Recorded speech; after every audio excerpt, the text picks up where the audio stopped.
और अब बात उत्तर प्रदेश के बागपत की, जहां पर एक बड़ा हादसा हुआ है। बड़ौत में आयोजित जैन निर्वाण महोत्सव में स्टेज टूटने की वजह से 40 लोग घायल हुए हैं। 7 लोगों की जान चली गई है। इसमें महिला, पुरुष और बच्चे शामिल हैं। उधर दिल्ली के बुराड़ी में भी इमारत गिरने से 2 लोगों की जान चली गई। दो तस्वीरें बुराड़ी और बागपत की, जहां पर हादसा हुआ है। बुराड़ी वाले हादसे में 2 की मौत हुई है, जबकि बागपत में 7 लोगों की जान चली गई है।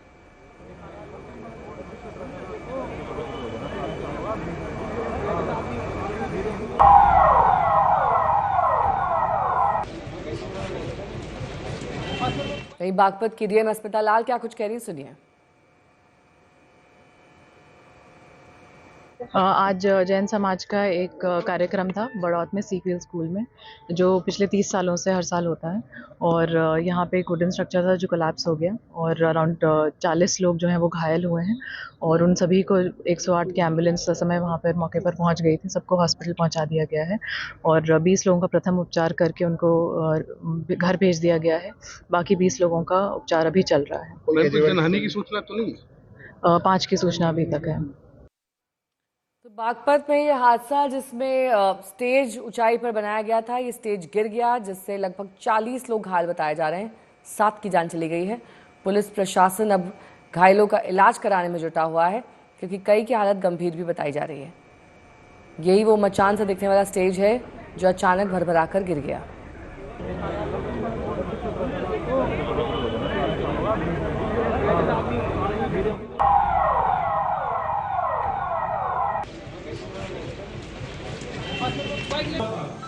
सर बेड हम खड़े थे।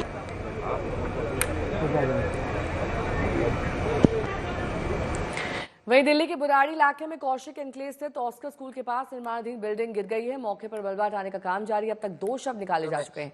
मृतकों में एक 17 साल की युवती और 7 साल की बच्ची है। वहीं 13 लोग जख्मी हैं। सभी को अस्पताल ले जाया गया है।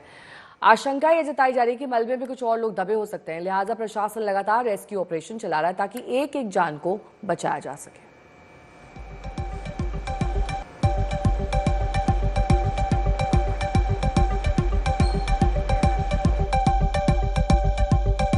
देखिए, एग्जैक्ट हादसे की वजह तो बाद में ही समझ में आएगी जब इन्वेस्टिगेशन होगी, लेकिन ये अपने आप में बताने के लिए काफी है। सबसे पहले तो ये पिछले 1 साल से ये बन रही थी और अब फिनिशिंग का काम इसका चल रहा था।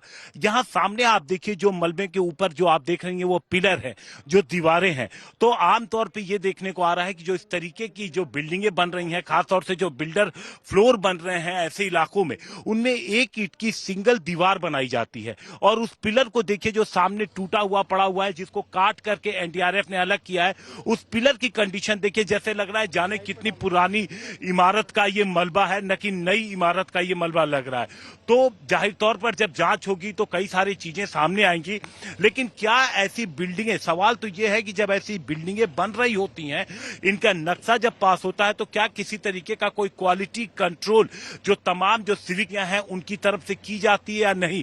क्योंकि इस मलबे को देख करके कई सारे सवाल खड़े हो रहे हैं। 2 बच्चियों की इसमें मौत हो चुकी है, एक 17 साल और एक 7 साल।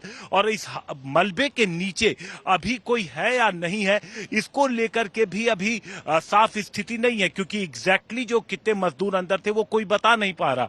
इसलिए आप देखिए वहां पर आपको नजर आएगा डॉग स्क्वाड, क्योंकि कुत्ते की मदद से ये समझने की कोशिश की जाएगी कि क्या कोई अंदर है कि नहीं। आप देखिए उसको एनडीआरएफ की टीम यहां पर लेके पहुंची है और उसके बाद जब पता लग जाता है कि हाँ इस इलाके में कोई होगा, तो दूसरी चीज कोशिश की जाती है समझने की कि क्या वो जिंदा है। उसके बाद फिर मैन्युअली एक एक केयर के एक एक ईंट वहां से हटाई जा रही है। आप देखिए रेस्क्यू ऑपरेशन जो पूरी बिल्डिंग पे चल रहा है, तो बीच में आपको एनडीआरएफ दिख रहा है डॉग स्क्वाड के साथ, मशीनों के साथ, जो मैन्युअली काम कर रहे हैं। और साइड में आपको जेसीबी मशीन और बुलडोजर नजर आएंगे जो मलबे को यहां से हटा रहे हैं।